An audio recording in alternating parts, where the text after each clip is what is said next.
अस्सलामुअलैकुम फ्रेंड्स, मैं फ़तेह खान लखनऊ से, मेरा लखनऊ पिजन चैनल है। आज मैं डॉक्टर कमाल खान काकोरी लखनऊ के घर कबूतरों का शौक कराने आया हूं। डॉक्टर साहब लखनऊ की नहीं हिंदुस्तान के बाहर भी जाने माने शख्सियत हैं। इनको एशिया के कबूतरों परवरी में शौक में नुमाया शोहरत हासिल है। तो आइए डॉक्टर साहब से हम कुछ बातें सीखते हैं कबूतरों के बारे में। तो डॉक्टर साहब आप बताइए। अस्सलाम वालेकुम। फ़तेह खान साहब, आज आप हमारे घर पे कबूतर के शौक़ के सिलसिले से तशरीफ़ लाए। आपका, आपकी टीम का बहुत बहुत शुक्रिया। और मैं डॉक्टर कमाल खान काकोरी लखनऊ का रहने वाला हूँ। उम्र करीब 70 साल के ऊपर है। कबूतर परवरी के शौक़ में मेरा 50 साल से ज़्यादा तजुर्बा है।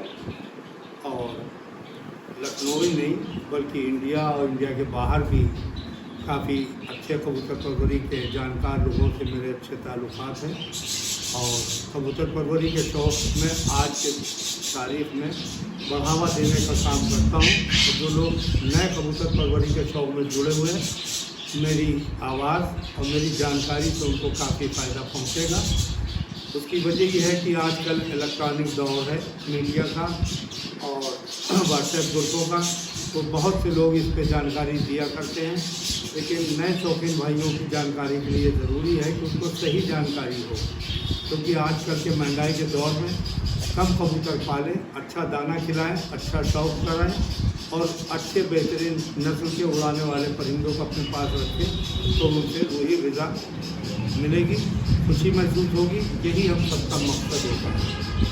और क्योंकि मैं 1975-80 के बीच में ऑल इंडिया उड़ाया करता था, जो कि रामपुर से दलबीर सिंह उड़वाते थे, तो उसमें भी मेरे 100 घंटे बन जाया करते थे। और कभी कभी कबूतर मेरे जब रात बज जाते थे तो फर्स्ट सेकंड थर्ड की दौड़ से बाहर हो जाया करता था।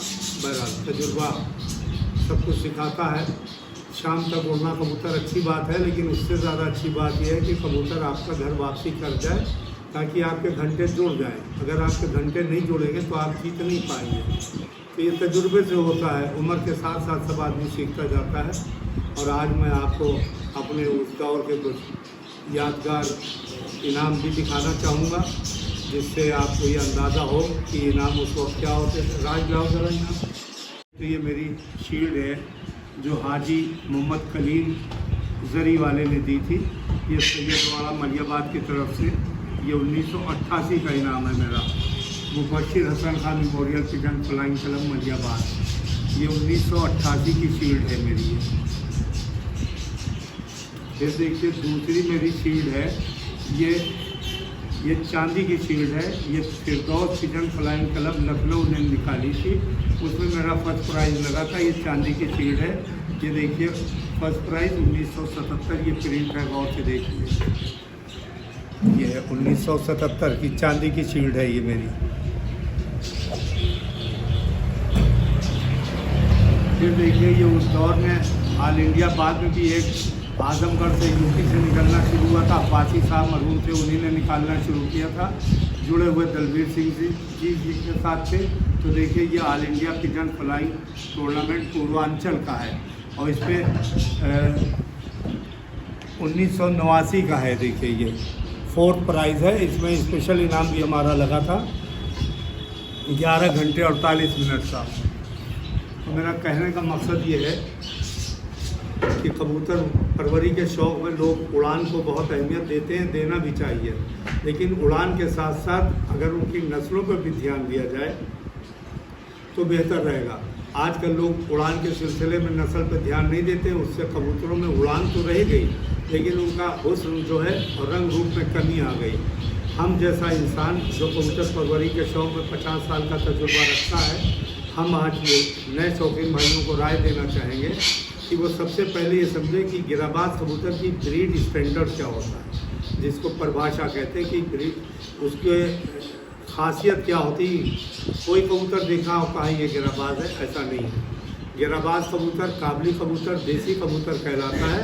और उसके बारे में मैं आपको दिखाना चाहूँगा कबूतर कि किस तरह का गिराबाज कबूतर होता है, ताकि इसमें कोई धोखा न खाए कि ये गिरबाज कबूतर है या इसमें काबुली कबूतरों में पंजाबी मालवाई कबूतरों का मेल है, उससे ब्रीड स्टैंडर्ड में थोड़ा फ़र्क हो जाता है। इस वजह से मैं चाहूँगा कि मैं अपने कुछ कबूतरों का भी शौक़ कराऊँ साथ में, ताकि वो पूरी जानकारी हो कि किस तरह का देसी गिरबाज कबूतर होता है। मेरी पसंद में अगर आप सोचें तो हिंदुस्तान में तमाम ज़िले ऐसे हैं जहाँ के कबूतर बहुत मशहूर हैं, लेकिन मेरी पसंद के हिसाब से अगर आप जानना चाहेंगे तो मैं ये कहूँगा कि अमृतसर रामपुर के मुझे बेइंतहा पसंद हैं, बहुत अजीज हैं, रूही ग़िज़ा देते हैं, मुझे बहुत ताकत देते हैं, बहुत खुश होता हूँ मैं हरे शाहजहाँपुर के और बेदाग लखनऊ के। इस वजह से मैं ये कहना चाहता हूँ कि लोग उड़ान के साथ साथ इस नस्लों पर भी ध्यान दें, ताकि उनके साथ कबूतरों में उड़ान के साथ हुस्न भी रहे और नस्ल भी बरकरार रहे। क्योंकि मेरे पास जो नस्लें हैं वो कम से कम 50 साल पुरानी भी हैं। वो 50 साल वाला तो कबूतर नहीं हो सकता, लेकिन फादर साइड से ब्लड लाइन वही है और पीढ़ी दर पीढ़ी 4-4, 10-10, 15-15 साल कबूतर होकर दूसरी पीढ़ी को जन्म दे देते हैं, तो वो मेरे पास वही कबूतर है। और मैं ये दिखाना चाहूँगा कि गिरबाज की जो सिफत है वो गठीला कम्पैक्ट कबूतर है, चाहे साइज़ में छोटा हो या साइज़ में बड़ा कबूतर हो, लेकिन गठीलापन होना चाहिए उस कबूतर में। गिरबाज कबूतर छोटा भी हो सकता है, बड़ा भी हो सकता है, लेकिन गठीला होना पहली शर्त है। फिर गिरबाज कबूतर जो है उसकी दुम की तीली जो है वो छोटी होना चाहिए, सीना चौड़ा होना चाहिए, कुंजे जो है बड़े से बड़े होना चाहिए, परगत चौड़ी होना चाहिए, सर बड़ा होना चाहिए। ये गिरबाज कबूतर की खसूसियात आती है। और रेशम परा होना चाहिए। वही कबूतर उड़ेगा शाम तक जिसका बदन बैलेंस होगा, जिसके सीने पे गोश्त कम हो, स्ट्रांग मसल्स हो, मजबूत उसके अंदर हड्डियां हो और सूखा कबूतर हो, सूखा खोखली हड्डी का कबूतर होना चाहिए गिरबाज। वो शाम तक होता है। इसका मकसद ये हुआ कि कबूतर का वज़न जो है वो 250 ग्राम के लगभग होना चाहिए और कबूतर का जो सूखी खोखली हड्डी है उसका वज़न, कबूतर अगर मर जाए उसकी हड्डी सूखी करके तौली जाए तो 30-35 ग्राम ही होना चाहिए सूखी खोखली हड्डी।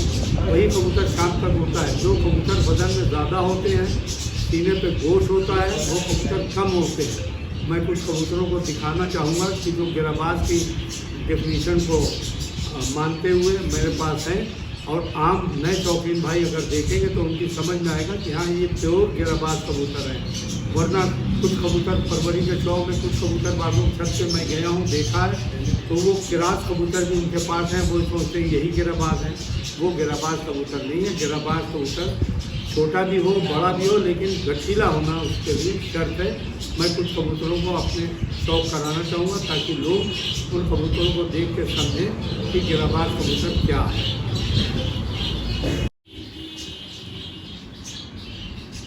देखिए ये शाहजहाँपुर का हरा है, खुला हरा है और सिन्नेदार भी है ये। क्योंकि शाहजहाँपुर के हरों में इतनी नस्लें हैं कि लोगों को ये पता नहीं। इन हरा कबूतर देखा का हरा है, चांदी वाले हैं, आपके नीम वाले हैं, भुर्जी वाले हैं, जुलाए वाले हैं, जगत वाले हैं, इतने कबूतर हैं वहाँ के। तो ये देखिए पुरानी नस्लों में का कबूतर है। और आपको जो मैं बताना चाहता हूँ नए कबूतर परवरी के शौक से जुड़े हुए भाइयों को, कि देखिए जब आप ये कबूतर पकड़ेंगे तो दुम की तीली छोटी दिखेगी और ये हिस्सा चौड़ा दिखेगा। आप देखिए इसका लुक देखिए हर एंगल से। देखिए ये हिस्सा कम दिख रहा है पतला, और ये हिस्सा चौड़ा दिख रहा है। यही गिरबाज कबूतर की खासियत होती है। देखिए मैं पिंजरे में छोड़ रहा हूँ तो आप देखिए।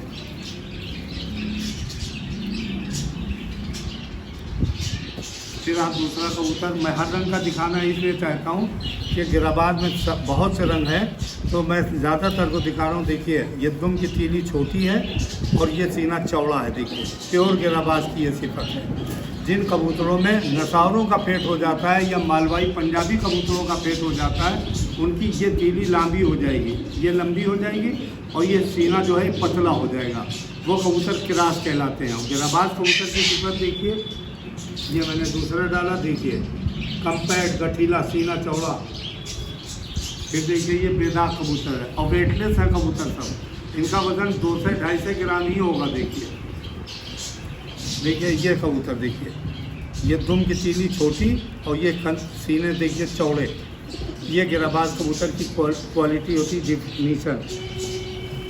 ये मैं इसलिए मुख्तलिफ कबूतर दिखा रहा हूँ कि लोगों की समझ में आए कि गिराबाज प्योर क्या चीज़ होती है। देखिए एक कबूतर की बात नहीं, गिराबाज कोई भी हो। देखिए दुम की तीली छोटी, ये देखिए शोल्डर, दोनों बाजू, सीना चौड़ा और सर बड़ा। देखिए ये देखिए हर कबूतर को। फिर ये देखिए रामपुर के अंबरसरें बेशकीमती कबूतर होते हैं, रामपुर के ये अंबरसरें। देखिए ये गिराबाज कबूतर की जो डिफिनीशन है मैं उसको दिखा रहा हूँ कि आप इस तरफ से देखिए, ये हिस्सा छोटा और पतला और ये ऊपर की तरफ चलता चलाएगा। देखिए चौड़ा सीना, देखिए चौड़ा।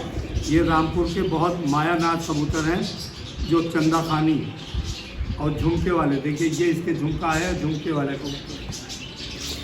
देखिए आप हर कबूतर को देखिए।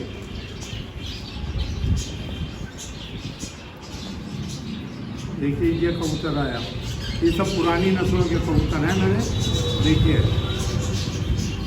इसकी तो मुखड़ गई जरा सी, देखिए मगर सब सीने के चौड़े मिलेंगे, पतले सीने के कोई नहीं। जिन कबूतरों के सीने पतले होंगे और दुम की तीली लंबी होगी, यकीनन उसमें मेल होगा। देखिए ये देखिए ये चौड़े। तो ये गिराबाज कबूतर की डिफिनीशन जो कही जाती है वो यही है कि ये हिस्सा चौड़ा हो और दुम की तरफ पतला हो, दुम छोटी हो, लंबी दुम ना हो और ये सीना पतला ना हो।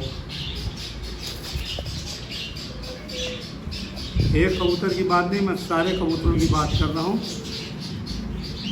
देखिए ये कबूतर छोटा है, लेकिन छोटे पे भी देखिए ये गठीला कम्पैक्ट कबूतर है। देखिए दुम की तीली छोटी और ये हिस्सा चौड़ा। देखिए किधर से भी देखिए, हर एंगल से देखिए। और ये इस कबूतर की खुसूसियत है कि हाथ में रुक नहीं रहा है। चिड़ी, इसके बच्चे अगर आसमान पे उड़ते हैं तो चिड़िया आती तो ये झकाई दे के बच जाते हैं ये कबूतर। देखिए ये हिस्सा पतला छोटा और ये हिस्सा चौड़ा। देखिए ये देखिए बेदाग है। मैं हर रंग की बात कर रहा हूँ इसलिए। देखिए ये दुम की तीली छोटी होना चाहिए, ये सीना चौड़ा होना चाहिए, सर बड़ा होना चाहिए और पर परगट भी चौड़ी होना चाहिए। ये शाहजहाँपुर का हरा है, ये गहरे कबूतर कहलाते हैं।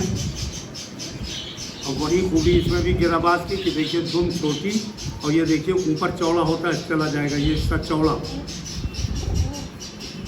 और ये जो पर हैं ये बड़े बड़े हों, जितने बड़े होंगे उतने अच्छे होंगे। बगल जितनी घनी और बड़ी होगी उतना कबूतर शाम तक उड़ेगा। और जो तीली होती है वो देखिए रेशम परी की, इसको अगर पकड़ के जो मोड़ दें तो टूटने ना पाए। देखिए ये देखिए। और वेटलेस की, इसके सीने के ऊपर गोश्त नहीं होना चाहिए। यही गिराबाज कबूतर की डिफिनीशन है। लेकिन आजकल लोग क्या करते हैं कि ये दुम की तीली लंबी है, सीना पतला है, उड़ रहे हैं शाम तक किरास कबूतर, लोग वो भी सोचते गिराबाज, लेकिन वो गिराबाज कबूतर नहीं है। उनमें ब्लड लाइन मिला होता है दूसरे कबूतरों का। इस वजह से ये जो वीडियो आज बनी है गिराबाज कबूतरों के ऊपर। और ये कहना चाहूँगा कि रामपुर के अंबरसरे, शाहजहाँपुर के हरे, बेदाग लखनऊ के, आपके मेरठ के भी खतंग और बेदाग कबूतर वहाँ भी। लेकिन पुरानी नस्लें अब बहुत कम हो गई हैं, ज़्यादातर लोगों के पास किरास कबूतर हो गए। बहरहाल कोशिश ये करना चाहिए कि उड़ान और सियान के साथ साथ नस्लों पे भी ध्यान दें ताकि ये ओरिजिनल नस्लें जो हैं ये बची रहें। और ये लोग सोचें कि किरास कबूतर ज़्यादा उड़ता है, ये उनकी सोच की बात है। इसी में ऐसे ऐसे कबूतर हैं जो 1.5 दिन की उड़ान के मालिक है। आज उड़ा दीजिए, ये रात बच जाएंगे तो दूसरे दिन सुबह नहीं बैठेंगे 12-1 के बाद ही। तो 1.5 दिन की उड़ान के मालिक हैं ये कबूतर। इस वजह से ये शौक़ करा दिया कि लोगों को जानकारी हो। और उसके साथ एक बात और कहना चाहूँगा कि अगर मेरे किसी शौकीन भाइयों को कभी भी किसी नस्ल की जानकारी चाहिए हो, उड़ान के तजुर्बे के बारे में जानकारी हो या बीमारी दुखी के बारे में जानकारी हो तो मुझे फ़ोन कर सकता है, मुझसे कांटेक्ट कर सकता है। मैं उसको जो भी मेरे पास इल्म है जानकारी मैं उसको देना चाहूँगा। और इतना ही कहना चाहूँगा कि महंगाई के दौर में कम कबूतर रखिए, अच्छे रखिए, उड़ाइए, मैच उड़ाइए, सब अच्छी चीज़ है। लेकिन प्यार मोहब्बत को अपनाए रहिए और एक दूसरे की इज्जत एहतराम करते रहिए, तभी कबूतर परवरी के शौक़ में मज़ा है। और बढ़ावा मैं देता रहूँगा। जब भी मेरे किसी भाई को ज़रूरत हो तो मैं हाजिर हूँ और कबूतरों की जो भी जानकारी है वो मैं दूँगा। एक बार फिर आप फतेह खान साहब आप अपनी टीम के साथ आए, आपका बहुत बहुत शुक्रिया कि आपने कबूतरों के ऊपर जानकारी लेके लोगों तक पहुंचाने का काम किया है। तो ये नेक काम है, शौक में बढ़ावा देने की बात है। आपका बहुत बहुत शुक्रिया।